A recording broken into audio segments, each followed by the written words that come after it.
Meghan Markle finally got the one thing she'd wanted for so long: privacy. At a World Health Organization event in Geneva, she spent 10 minutes speaking to empty chairs. Yes, really. Almost nobody showed up for the Duchess of Sussex's speech in Switzerland, and Prince Harry gave his wife that warm family support by staying home. Hey everyone, welcome to a brand new South Park-style parody. Mission Impossible, the Geneva Flop. But first, a quick word. Hey friends, I just wanted to say thank you to everyone who supported the channel after the last video. It really means a lot and helps me keep making new parodies. If you'd like to support the channel, the donation link is in the description. Thank you for being so kind and generous. And now let's keep going. First, let's be clear. Meghan's topic really was serious.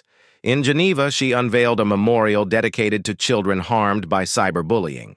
But that's where the irony starts. The person talking about protecting children in the digital world is Meghan Markle, the same woman who, the day before the speech, posted a photo of 4-year-old Lilibet for her 4.5 million Instagram followers. A mirror selfie from her massive Montecito closet. Meghan in lilac Giorgio Armani and designer shoes, the same outfit she wore later in Geneva.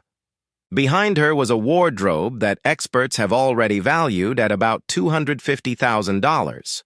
At Meghan's feet was Lilibet, crouched down with her back to the camera, almost like the little girl was polishing the Duchess's shoes. Everything in the frame was angled perfectly: the suit, the shoes, the racks of clothing. Without Lilibet, it would just be a photo of Meghan standing in an expensive closet. With Lilibet, suddenly it becomes a touching mother-daughter moment. More likes, more comments, more reach. Cybersecurity, Montecito style. The child's back turned, the brand facing front. And after that, Meghan flies to Geneva, already in full global guru mode and clearly expecting this to be her big triumphant moment. A serious 10-minute speech, the head of the World Health Organization right there, and of course, thunderous applause. But things didn't exactly pan out. Meghan spoke from a podium in an ordinary parking lot, and her entire audience was maybe 10 people, her own staff, security, and journalists. You guys? Even Sparky would have pulled a bigger crowd outside a pet store. But the Sussex squad, of course, could not admit that their queen had just spoken into the void. So the security explanation started making the rounds. Supposedly, the streets and sidewalks were blocked off, and they'd set up a security perimeter around Meghan. There was just one problem. Behind her, cars were just driving by, pedestrians were crossing the road, and a woman with a stroller walked past without even turning around. Fans even tried to claim a woman at a bus stop counted as the main audience member, although she seemed to be just waiting for the bus so she could get out of there. Luckily, Swiss buses run on schedule. People had a chance to escape. The speech itself was Meghan's signature word salad. Algorithms, artificial intelligence, children as a product, digital danger. And where was the meaning?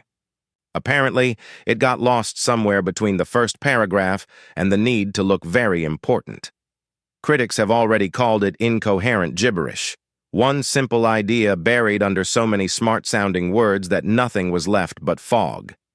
It also sounded like a bunch of ready-made slogans pulled from an online safety manual. The main idea was simple: blame the big, scary internet. Just not the adults who post photos of their own children on social media. And definitely not the Duchess standing in her closet with a phone in her hand. Meghan's Geneva appearance looked especially awkward next to Princess Catherine's recent visit to Italy. There, the streets were packed with people. They tossed roses her way, reached out toward her, and chanted her name. Catherine greeted the cheering crowd with a big smile and tried to acknowledge everyone who had waited for a chance to shake her hand. But in Geneva, Meghan kept pausing as if waiting for applause, and got nothing back but silence. Nothing, just crickets. At one point, Meghan's face gave everything away, the barely contained rage of someone who came for applause and got an empty street instead. She quickly tried to bring back that signature smile, but it was already too late. The camera caught everything, and near the end of the speech, Meghan surprised everyone again. She started rubbing her nose, almost like she was trying to force a tear. But the dramatic moment never happened. Meghan simply scratched her nose in front of empty chairs. "You guys!" She was checking if her nose had grown like Pinocchio's. Compared to her, Pinocchio was just an amateur. Remember how Meghan talked about learning French? 4 years in school, then another 8 years after that, and recently she even bragged about doing 100 days of Duolingo. You would think Geneva, a French-speaking city, a serious speech. At least say bonjour or merci. But no. During the entire speech, Meghan did not say a single word in French. And Catherine, meanwhile, has never pretended to be some kind of polyglot. In Italy, she was upfront that she only knew a little Italian, but she still tried to speak with people in Italian. That is exactly why it felt genuinely warm. Catherine was not playing the role of a global mentor. She just showed real respect. And that's why it is getting harder and harder for Meghan to keep up the image of a sincere humanitarian. Because being a humanitarian is not about an expensive suit, a serious face at a microphone, or 10 minutes of talk about saving the world. It is hard work, experience, compassion, and words that actually match actions.